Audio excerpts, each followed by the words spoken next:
but I think he's a name that if you're an old school fan, you're a hardcore fan, you know about him.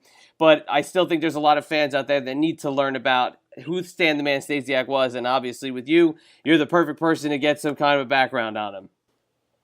Oh, absolutely. And you know, now with this WWE network, with this generation today, you know, it's funny because I've been away from mainstream for since 2002.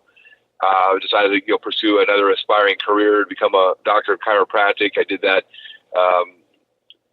back in 2002 when I was released from WWE, and I asked for an early release because they weren't really doing much with my character. I couldn't seem to get much momentum with that company for whatever reason. I'm not here to point fingers or sound bitter by any means, but I'm going to call a spade a spade. It's just the facts. It was frustrating, and I decided to move to Dallas, Texas, where I've lived the last almost 16 years, and became this chiropractor.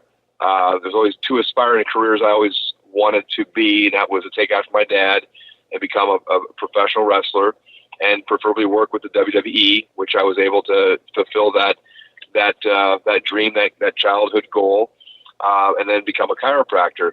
But my point being is I've been away for quite a while, and I've noticed there's been more of a wave of recognition of me in the last couple of years, and I just realized that how powerful that WB network is, because they've got that library that they can educate themselves with, and that's why I asked, how old are you? And they're like, well, I'm 20 something or whatever, and I'm like, how do you know about me?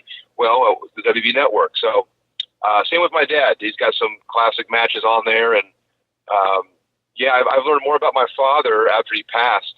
A lot of people, fans especially, will write me, private message me, or send me pictures or photos that they were at a house show or a spot show or somewhere there on the East Coast, and I'll get a picture that I've never seen, and it's of him, black and white or grainy looking, very very nostalgic, and and of course when I was in the WWE years ago.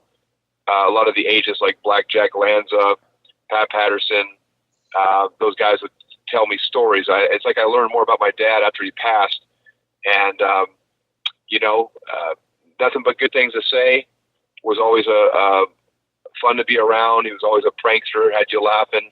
People would fight. Guys would fight over who Stan would ride with when they had those long road trips, because they knew that it'd make the trip easier because he'd have them laughing the whole way through. So, yeah, my dad was a great man, loving, caring father, cared about, rip his shirt off his back for you. But you didn't want to be on his bad side because he could be a mean son of a gun at times. So, how suiting to be a heel, one of the top heels in the 70s in professional wrestling.